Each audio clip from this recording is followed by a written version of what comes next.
Para sahabat, kekuasaan punya dimensi privat dan publik.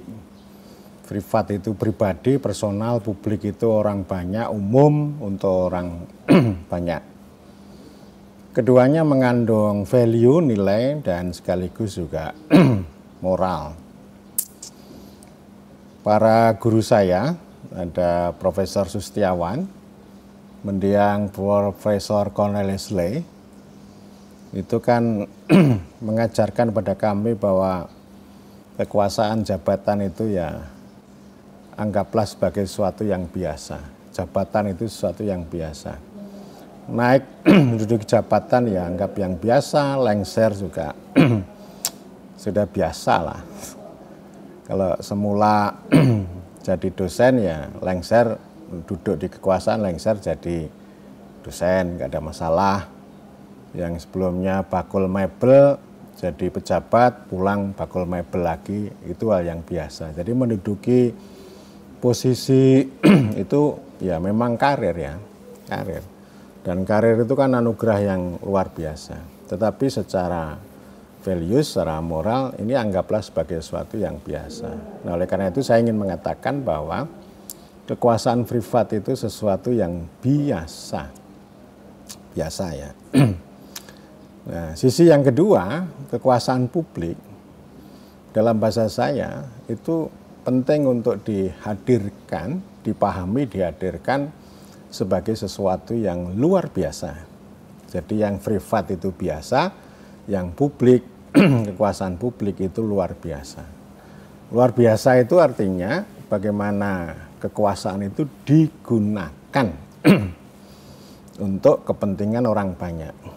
Jadi bukan hanya sekedar dibatasi, jadi dibatasi itu nanti dalam rangka yang privat, ya. Jadi biasanya ini kan kalau orang ngomong pembatasan kekuasaan ini, ya luar biasa itu menjadi menjadi masalah sehingga tidak digunakan dalam rangka untuk membuat ini kekuasaan publik ini menjadi powerful, punya legitimasi dan nanti menghasilkan legacy.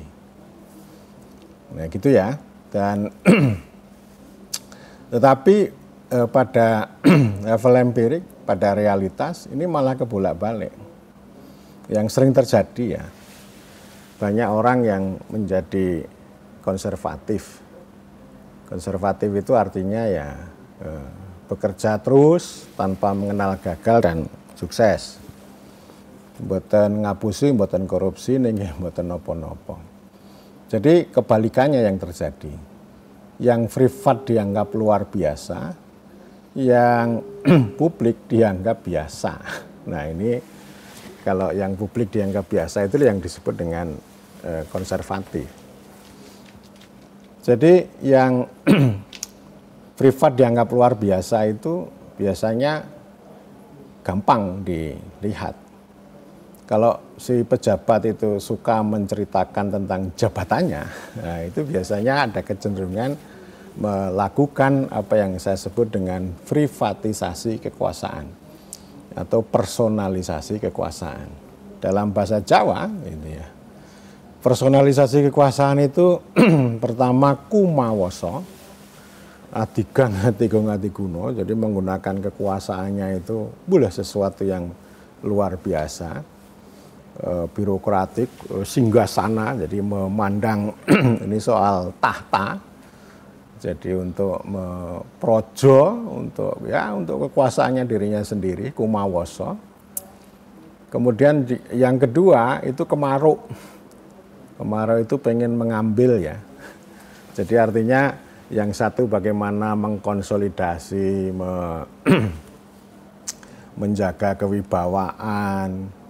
Wah pokoknya serem, kekuasaan dianggap serem, birokratik, jaga image gitu ya. Nggak mau merakyat, dijaga protokoler dan sebagainya gitu ya. Dan sangat menikmati gitu ya. Ya memang pejabat itu diberikan fasilitas privat gitu. Itu hal yang biasa. Misalnya dapat rumah, dapat mobil itu sesuatu yang biasa, justru supaya si pejabat itu tidak melakukan privatisasi kekuasaan.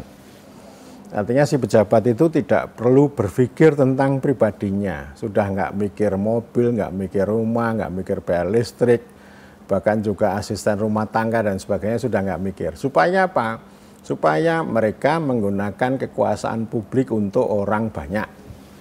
Jadi energinya itu supaya dipakai untuk kepentingan orang banyak setiap saat gitu ya. Jadi kalau misalnya ya orang tinggal duduk di mobil itu artinya ya dia bisa berpikir, bisa berkomunikasi dengan siapapun dalam rangka untuk menggunakan kekuasaan publik yang luar biasa. Tetapi nah ini kecenderungannya ya. Kecenderungannya kan lalu ini privatisasi tadi ya ini jabatan itu segala-galanya. Ya diperjuangkan, dipertahankan, kemudian dalam rangka untuk mencari pundi-pundi, merawat gerbong, pokoknya orang pengen menjadi godfather, menjadi ya pokoknya menumpuk, mengakumulasi kekuasaan dan kekayaan. Termasuk yang kebutuhan-kebutuhan sifatnya pribadi keluarga memang harus di-cover dengan itu tadi, dengan yang publik. Jadi artinya yang publik dibikin privat. Tapi yang privat itu ya tadi untuk dirinya sendiri, untuk personal dan sebagainya. Jadi korupsi dan sebagainya itu termasuk dalam kategori ini gitu ya. Nah sebaliknya kekuasaan yang luar biasa, yang kekuasaan publik yang luar biasa malah dianggap biasa. Ini masalah serius sekali ini. Jadi ngurus drainase nggak bisa, ngurus air nggak bisa. Ya, ini kan ada pengalaman mahasiswa KKN saya ini. Jadi sudah bergelut dengan warga, dengan komunitas. Warga itu pengen punya sumur, ya, punya air, harganya 11 juta, lalu bikin proposal. Proposalnya dibawa ke mana-mana, ke DPRD, ke Bapeda, ke PU, hasilnya nihil. Lalu mahasiswa datang nemui saya, Pak, mohon maaf kami gagal untuk memperjuangkan kepentingan masyarakat setempat tentang air ini. Nggak dapat bantuan sepeser pun, gitu ya. Saya katakan, teman-teman, kalian jangan kecil hati. Sampai detik ini, negara Republik Indonesia yang besar ini, ngatasi air aja tidak sanggup. Nah, tidak sanggup itu yaitu tadi. Kekuasaan yang publik yang luar biasa itu tidak dipublikkan gitu ya. Dan memang penyebabnya banyak. Salah satunya adalah paradigma pembatasan kekuasaan yang berlebihan. Pembatasan kekuasaan itu dilakukan dengan cara moral dan aturan yang begitu rigid, yang tidak memungkinkan bagaimana penggunaan kekuasaan itu bisa lebih maksimal untuk kepentingan rakyat. Saya sudah berkali-kali mengatakan bahwa kita berdemokrasi ini itu hanya sibuk demokrasi dari rakyat. Tentang pemilihan, tentang partisipasi, tentang prosedur, tentang proses untuk menuju kekuasaan. Wah, ini hebohnya luar biasa. Tetapi kita tidak pernah heboh membicarakan, mempraktekkan bagaimana menggunakan demokrasi untuk rakyat. Ya kalau saya sih sebenarnya yang lebih penting itu demokrasi untuk rakyat, bukan hanya demokrasi dari rakyat. Banyak pengalaman yang pemerintahan otoriter sekalipun gitu ya, memang tidak dari rakyat dan tidak oleh rakyat, tetapi prakteknya untuk rakyat. Ya. Kita sudah diajarkan oleh masyarakat Minangkabau, Sumatera Barat, demokrasi bagaikan kayu yang dibakar secara bersilang di dalam tungku untuk menanak nasi.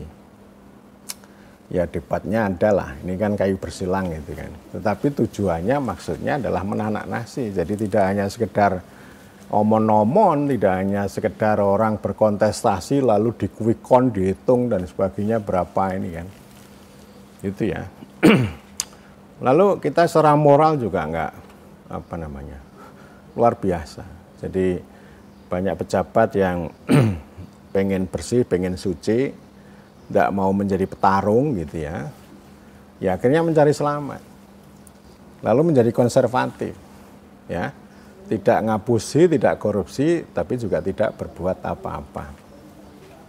Gitu. Ya, dunia realitas ini memang bengis sekali, bengis. Tetapi kalau orang tidak mau menjadi petarung, ya nggak akan bisa membuat dari untuk rakyat tadi. Ini tantangannya luar biasa dan saya sering meledek gini, ngurus drainase aja nggak sanggup, ngurus sampah aja nggak sanggup, apalagi ngurus rakyat, tidak akan sanggup. Nah ini kita dibelenggu oleh paradigma pembatasan kekuasaan yang tidak menarik, moralisme yang menjebak kita menjadi konservatif, kemudian juga dengan teknokrasi yang semata-mata mengejar kinerja, ya mengejar kinerja secara administratif laporannya beres, tetapi belum tentu berdampak secara nyata, secara konkret untuk rakyat gitu ya. Jadi sekali lagi teman-teman, ini sebenarnya kekuasaan privat itu sesuatu yang biasa, kekuasaan publik itu sesuatu yang luar biasa, tetapi karena cara kita berpikir ya terlalu formalistik, terlalu moralis gitu ya, terlalu teknokratik, lalu kekuasaan yang apa namanya yang privat malah dianggap luar biasa, sementara kekuasaan yang publik malah dibuat menjadi biasa yang seharusnya luar biasa.